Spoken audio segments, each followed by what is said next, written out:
Reilly, thanks for watching us tonight. Let's get straight to our top story. The left mobilizing against President-elect Donald Trump.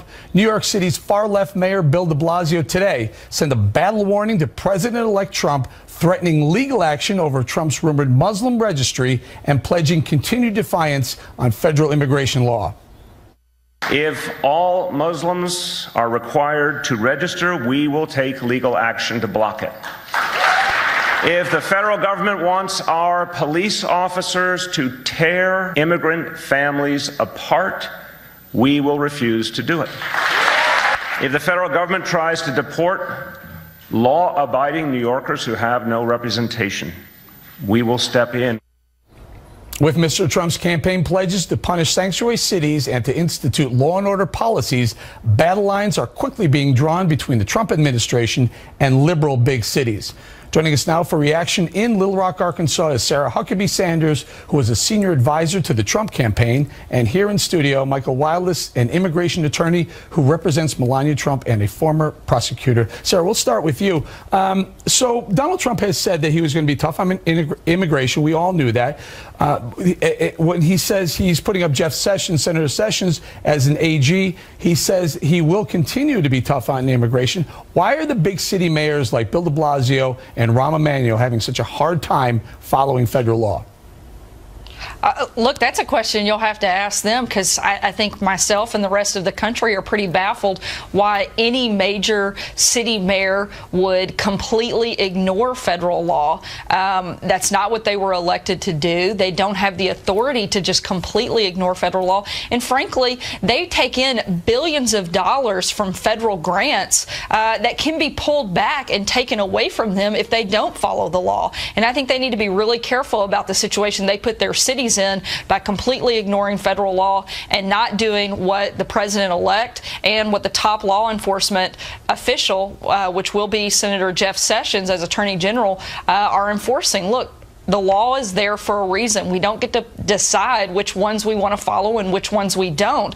And that applies even to big city liberal mayors like in Chicago and San Francisco. And I think it's a big, big mistake for them. And in New York, Michael, what's really going on here? Are these mayors, they really plan on following and pursuing this line, or do they just want to make a bigger platform for themselves? Thank you for having me, Eric. I had the privilege of actually being a mayor myself in New Jersey and a former federal prosecutor, so I understand the issue and the debate that's going here. We cannot set policy or erode out of fear or erode the public trust of anybody on U.S. soil.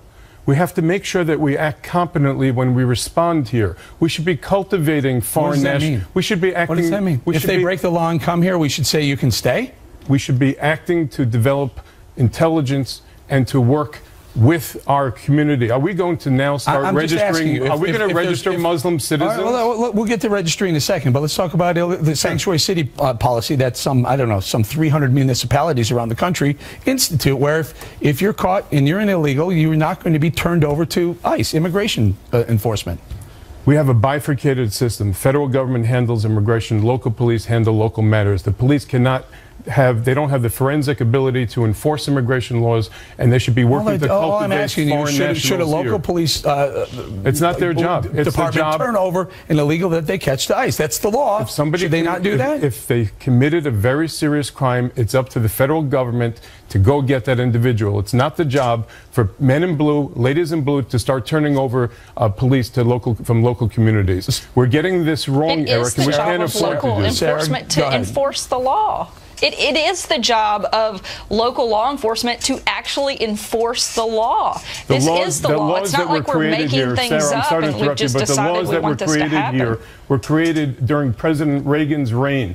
We have a new normal now. We've now shifted the responsibility to employers.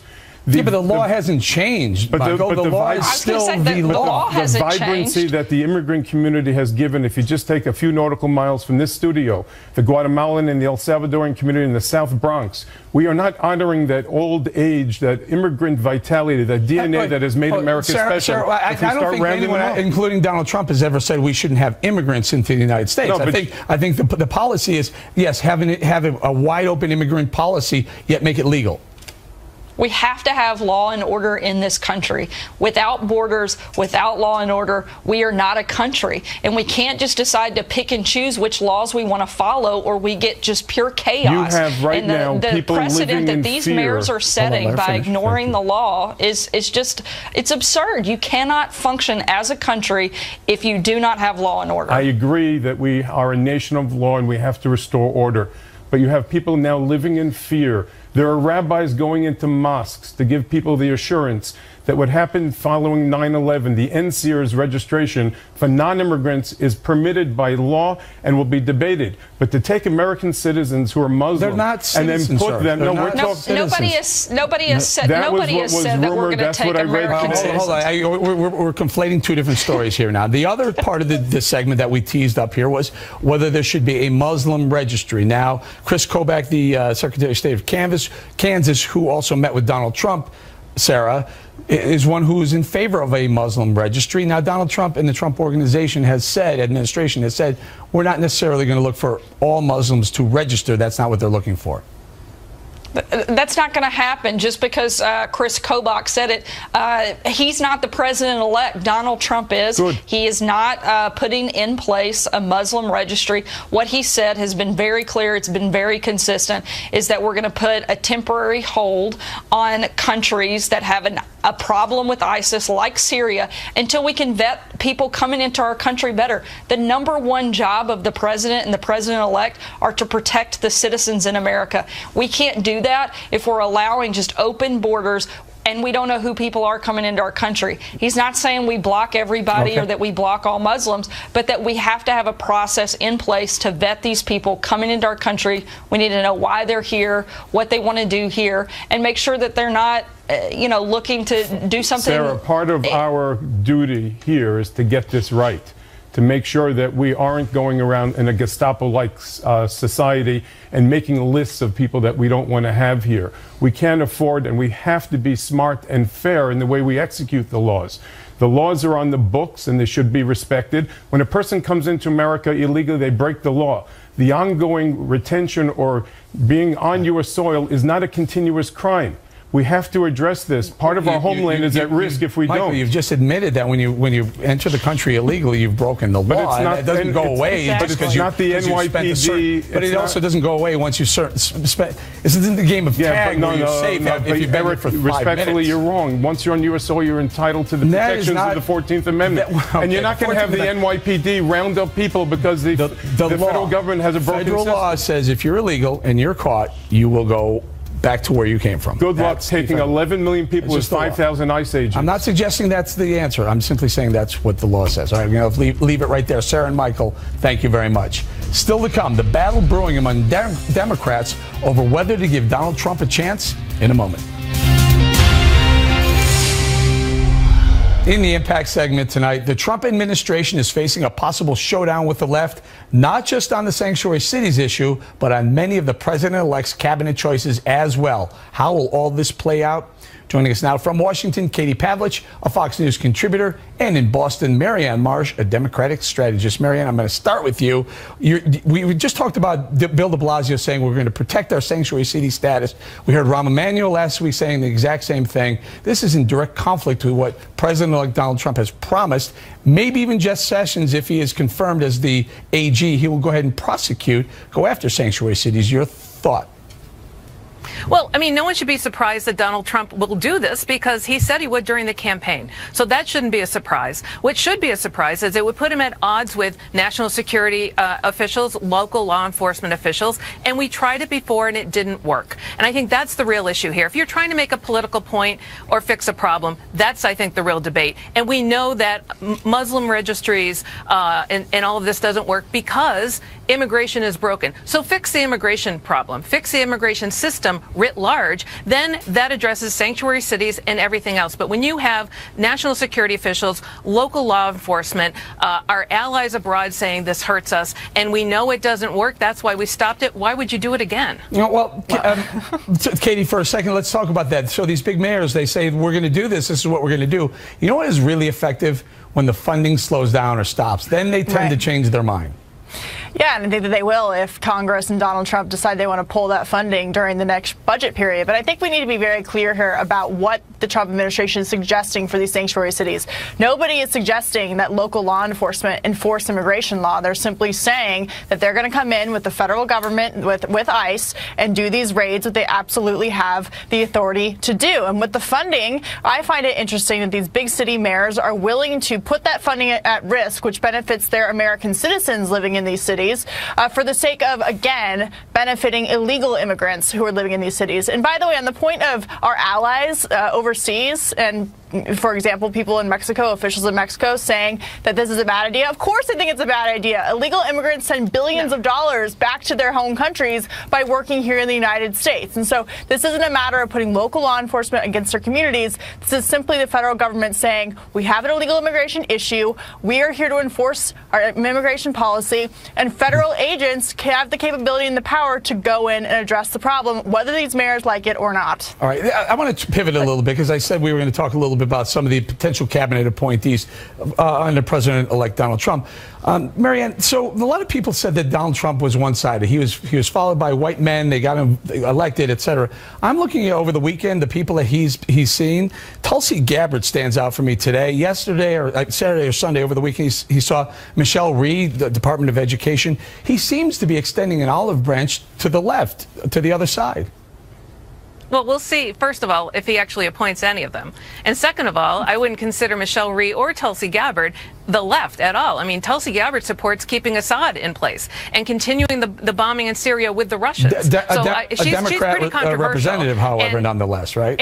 Right, but not a left. And Michelle Rhee is all for, charter schools and a lot of other things that a lot of Democrats don't agree with. So they would be two very controversial appointments with Democrats. So I think I'd be careful how I characterize them. But we'll see if they get appointed. Go ahead, Katie, your thoughts? Based on the devastating state that Democrats are in right now, both at the federal level with the White House, House, and Senate, but also at the local level with state legislatures and governorships, they really don't have a choice but to reach out to Donald Trump and to work with him. And so if you can get a Bernie Sanders supporter like Congresswoman Gabbard to even be the State Department, the Secretary of State, which she's up for, I think that he's doing what he said he would do and trying to place the best people around him. And he apparently thinks that these are the people visiting and having these meetings with him could fulfill those positions. As Marianne said, it depends on whether he appoints them, but he's certainly looking at all of his options. And I'll stay with you, Katie, very quickly. Mitt Romney, we all know that he spent a couple hour and a half or so with Donald Trump over the weekend. Your thoughts on that? And Rudy Giuliani has said, hey, I'm the guy for Secretary of State. But again, Donald Trump, he was attacked pretty harshly by Romney throughout the campaign season, yet he extends an invitation to him as well.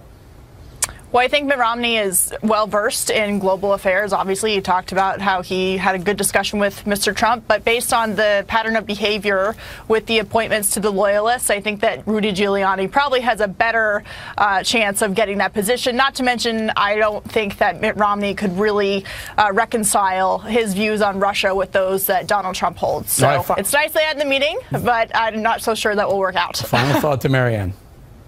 Well, just quickly on Katie's point, Trump doesn't need Democrats. He's got all the Republican votes he needs to do anything he wants. So let's be clear on that. In terms of Romney versus Giuliani, I feel like this is like the multiple elimination series on The Apprentice, where he's pitting everybody against each other, seeing how they do in the interviews, and then we'll see who comes out on top. But Rudy Giuliani's stock clearly has fallen. That's pretty clear. And that he's not even in consideration, it doesn't seem, for Secretary of State anymore. It looks like DNI. And Mitt Romney, I'm not sure he can toe the Trump line, but we'll see. So it's going to be really interesting to see who he picks when you look at his first four picks, which were to appease every supporter of Trump's. Very controversial. Flynn, Bannon, Sessions. That was to appease those supporters. Reince Priebus, great pick. But that was also to appease them, too. He toes the line. He toes the line, and that's why he's one of them. You got to leave it right there. Marianne, Katie, thank you so much. Directly ahead, will Democrats in Congress work with President-elect Trump, or will they block his every move? We'll analyze that situation when the Factor comes right back. In the Unresolved Problems segment tonight, congressional Democrats and Donald Trump. Some Democrats are already bracing for a fight, unwilling, it seems, to give the president-elect even a chance. If he tries to defund Planned Parenthood, if he tries to kick people off their health insurance, if they try to privatize Medicare or cut taxes for the wealthy, we're going to have a Youngstown street fight in the Capitol. That's what's going to happen. Joining us now for reaction, Austin Goolsbee, University of Chicago economics professor and former chairman of the Council of Economic Advisors in the Obama administration. You saw Tim Ryan there saying it's a Youngstown street fight if Donald Trump tries to do some of the things he promised to do. Yeah, I wasn't familiar that Youngstown was known for its street fighting, but I agree. The Democrats are there are a lot of Democrats. It's a big party, very diverse party. They're of two minds because one side of the party has actively not done what Republicans did after Obama won really in a landslide in 2008, which was Mitch McConnell and others come out immediately and say, we're going to fight him on the beaches, on the sand. We're not going to let him do anything. Right. We're not trying to find Democrats seem to be like some sort of wandering party of bicoastal elites. Not sure if they're socialist or they're progressive or they're moderate. They're all over the board. What is a Democrat now? In fairness, they did get more votes than the Republicans did. Well, hold on. I agree with you. Can we just do this? Can we do this? You're an economics professor, right? If you take the state of California out of this mess, right? Donald Trump got 2.2 million more votes than Hillary Clinton. Take one state out of the mix. So your thing is people from California are not real Americans? Sure, why don't we take the state of Texas? My point is it wasn't wide sweeping. Everyone on the left is saying, she beat him in the popular vote. You take one state out, and he wins 49 states. Take out the state of Texas, and then her popular vote margin gets even bigger. Further, more people voted for Democrats in the Senate than voted for Republicans. That's my point. The point is the Democrats are searching for a strategy. When Obama won in a big win, Republicans declared they would fight him. They had Obama. They wanted to vote for Obama. Hillary Clinton, frankly, wasn't the Democrats. Half the Democrats wanted Bernie Sanders. The other half wanted Hillary Clinton. Yeah, that's fair. But who's the new titular head of the Democrat Party? Is it Elizabeth Warren? Is it Bernie Sanders? I'm not disputing you. I'm not disputing you. I don't think it's Bernie Sanders. I think they're trying to figure out. One part of the Democratic Party does not trust Donald Trump, says he barely won. This is a very narrow election, and yet he wants to charge. It seems like he wants to charge ahead, not in a unifying way, but in a partisan way. Those people are going to fight him from the beginning. The other part of the Democratic Party says, no, maybe he'll be more like JFK rather than George W. Bush. He'll come in, start with infrastructure, start with something that's more unifying. Right. So let's keep an open mind. And I think they're arguing that out. All right, take a listen to this. Keith Ellison. I'm not sure where Democrats are. You guys seem to be out in disarray. Take a listen to Keith Ellison. He's not draining the swamp. He's filling it up more, and there's going to be more swamp creatures than ever before. Lobbyists and big-time investment bankers, he's not doing what he said he was going to do for average working Americans. Now, the people elected Donald Trump, and Keith Ellison calls them swamp creatures. No, he said Donald Trump is creating swamp creatures of lobbyists, etc., and that they were not supporting the people that supported Trump. I think Donald Trump needs to be careful about that. It's always hard to be an outsider candidate saying, I'm going to drain the swamp and rip it all up and start again. You don't think he's draining the swamp? It sure seems like he is draining the swamp. There are a lot of people who are worried. The first thing he did was let in the lobbyists. Now, Mike Pence is trying to switch that around and reverse it. So I don't have a lot of time, Austin. I want to ask you this. You're a smart guy. You and I go at this all the time. You're a smart guy. You teach very smart people. You teach students at University of Chicago. What are they saying about Donald Trump? Which ones? The smart ones. The MBA students. How about that? The country's politically divided. And I'd say the Republicans are saying Donald Trump's going to be a businessman. He'll probably be a centrist. And I'd say the Democrats are saying he scares me. All of this stuff about white nationalism that was a nice ole you just did there. But I'm sure your MBA students, if they're smart, they'll see, drop that corporate tax from 35 to 15% and unleash an engine of economic prosperity. Got to leave it right there, Professor. Just make sure we pay for it. Got to leave it right there, Professor. Thank you very much. Plenty more ahead as the factor moves along this evening. Will Donald Trump be able to undo President Obama's nuclear deal with Iran?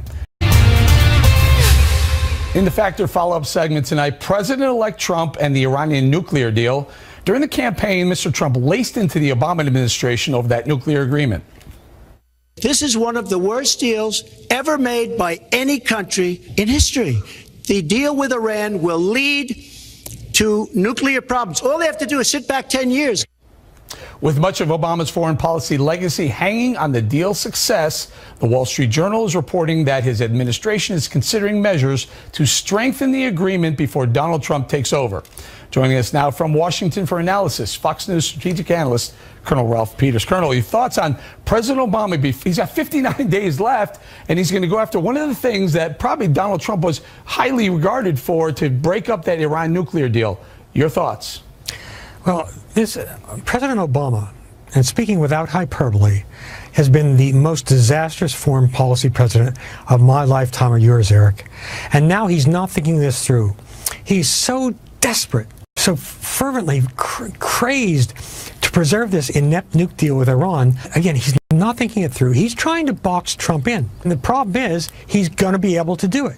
He's granting businesses license for U.S. corporations. He's allowing U.S. corporations to do deals that involve the Revolutionary Guards, with the fig leaf that the Revolutionary Guards cannot be control a majority stake.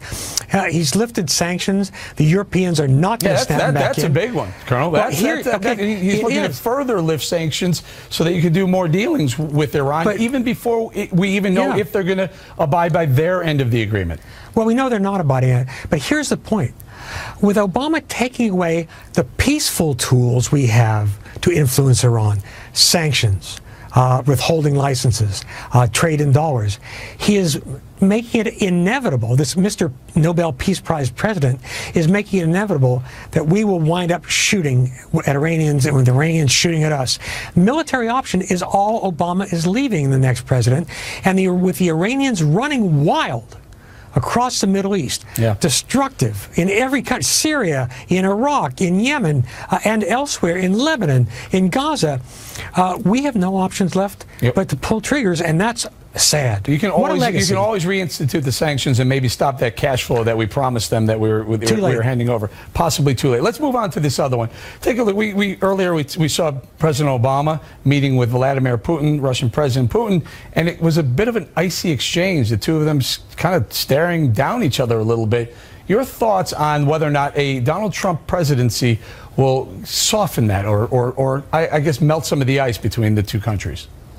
My greatest worry about the president-elect is that he either doesn't understand Putin in Russia, and somehow he just doesn't get it. Vladimir Putin is our implacable enemy, not because we choose it, but because it's ingrained in him. It goes right to his little black heart. He hates the United States. He wants to hurt us. And he's humiliated two U.S. presidents in a row, George W. Bush and Barack Obama. And he is good. And the Westerners always underestimate Putin. He did influence our election through WikiLeaks, and I will tell you that that's the one area in foreign policy where I see Mr. Trump as very, very vulnerable. He needs to get smart on Russia. Well, what do you think Russia's plan is, Colonel Peters? What is their ulterior motive in all this? Well, Putin is very straightforward. In the short term, he wants sanctions relief because the Russian economy is hurting. He wants Trump to recognize Crimea as a legitimate part of Russia. Above all, he wants to break NATO. Is that what he's looking at? Exactly that, break NATO, so Russia can go ahead and further their taking of Ukraine? Yeah, well, he wants the eastern two-thirds of Ukraine. Now, the western parts, it's a complex story on that one. But he's trying to reestablish not the Soviet Empire. He knows he can't do that. He's trying to reestablish the empire of the Tsars circa 1900. Problem is that includes eastern Poland, Belarus, Central Asia, etc. And so, look, his goals are simple. He wants to stick it to us. He wants to break up NATO. He's passionate about it. It's insane, though, Colonel. It's in Russia's best interest if we do well. If our economy is strong, we use a lot of oil. Russia, that's their #1 export is oil. They would want a stronger U.S. economy. See, you've got to understand the Russians. One of these Russian apparatchiki, one of these Russian Siloviki, they would cut off their arm if they knew, it would mean we had to cut off our finger. All right, we're going to leave it right there, Colonel Peters. Thank you very much. Up next, should Barack Obama keep his opinions to himself once Donald Trump takes over as president? That debate when the Factor comes right back. Thanks for staying with us. I'm Eric Bolling in for Bill O'Reilly. And in the second Impact segment tonight, George W. Bush is famous for largely staying quiet about politics since leaving office, and President Obama has often praised him for it. But now that the president is leaving office, he says he might not be able to conduct himself the same way during the next administration. As an American citizen who cares deeply about our country, if there are issues that have less to do with the specifics of some legislative proposal or battle, but go to core questions about our values and our ideals, and if I think that it's necessary or helpful for me to defend those ideals, then I'll examine it when it comes. Joining us now from Nashville, John Meacham, the author of the book Destiny and Power, The American Odyssey of George Herbert Walker Bush. John, thanks for joining us. This is important. President Obama prior to this said he would stay out of politics or stay out of Donald Trump's way when he becomes the president. Now he's changing his tune. Why is that?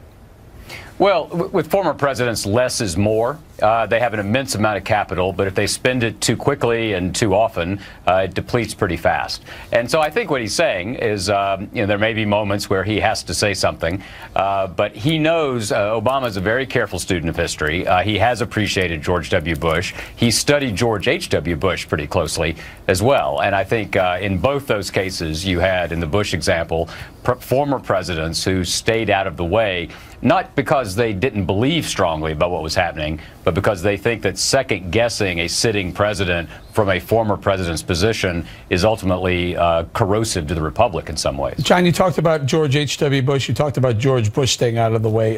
Did Jimmy Carter and did Bill Clinton stay out of the way?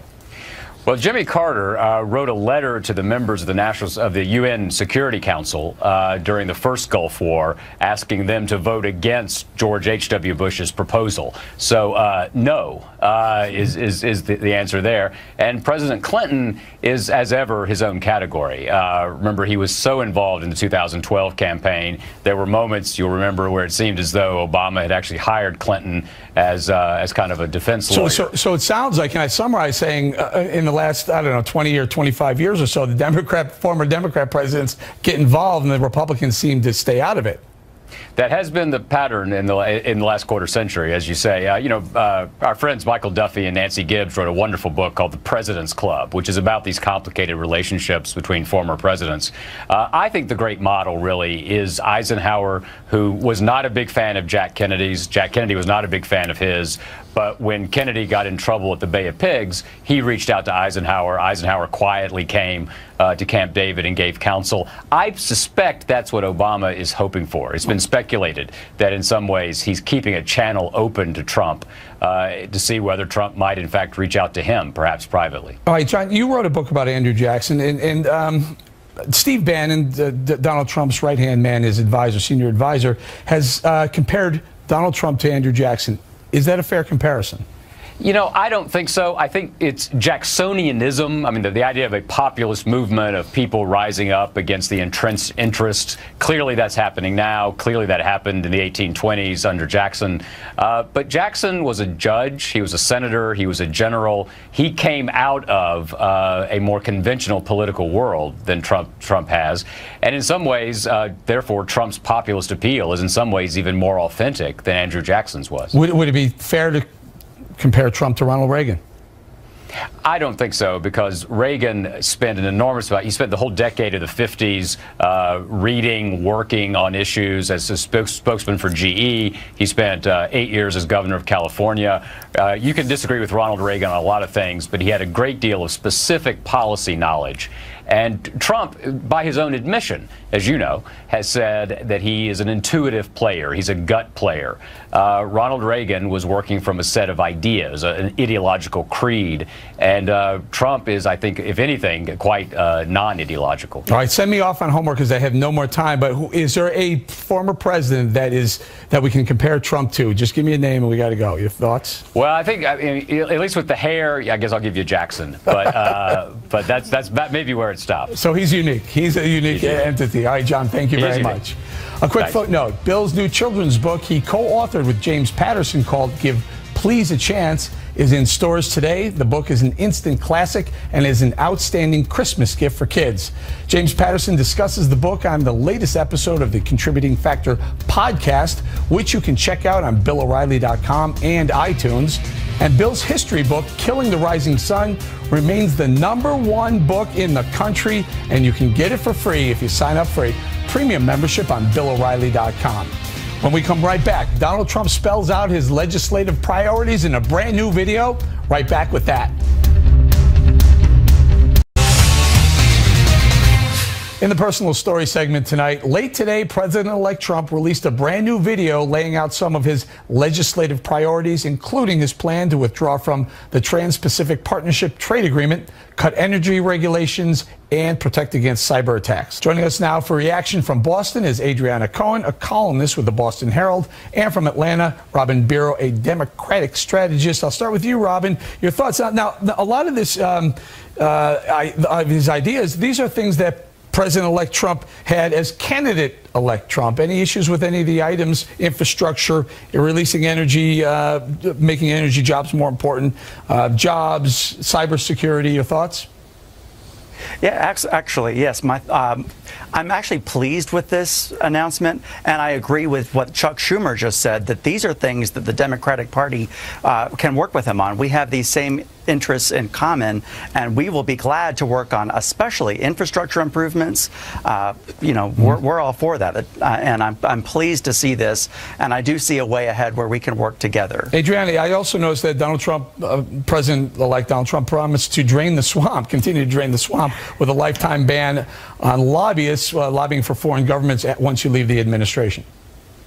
Yeah, I think that's fantastic. That's one of the things he laid out in his video this afternoon, is that he wants to put a 5-year ban in place that for all government officials, that once they leave Washington, they cannot become a lobbyist for 5 years. And I think that's a good thing. It's going to stem some corruption and special interest influence that is corrupting Washington. So I think it's great. He's laid out a lot of fantastic points. One of my favorite, Eric, is that he wants to cut regulations. So he said you have to cut 2 regulations for every new one you want to implement. And because we know that regulations are literally strangling the business sector and it's killing jobs. And so I think that should be his first order of business. All right, Robin, talk to us about the method of releasing this. He put it out in a video rather than a press conference.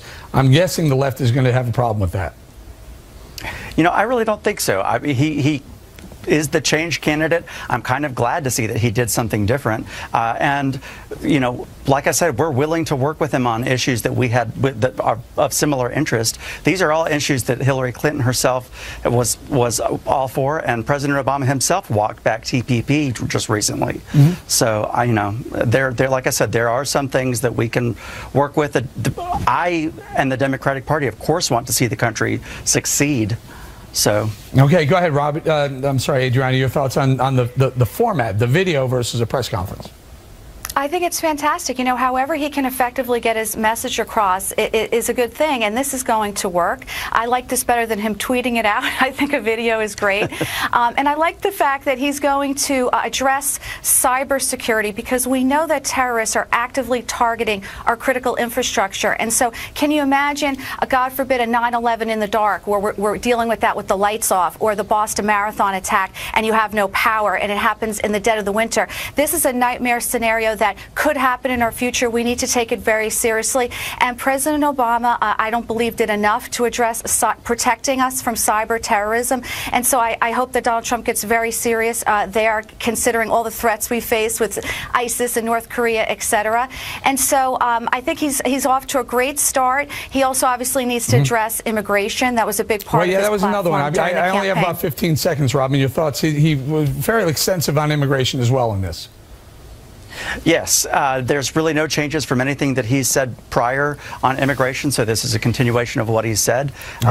You know, my only thing is that Jan Brewer just said that the wall is more of a metaphor. Gotta go, guys. Thank you, Adriana, Robin. Thank you very much. Please remember, the spin stops here because we're looking out for you.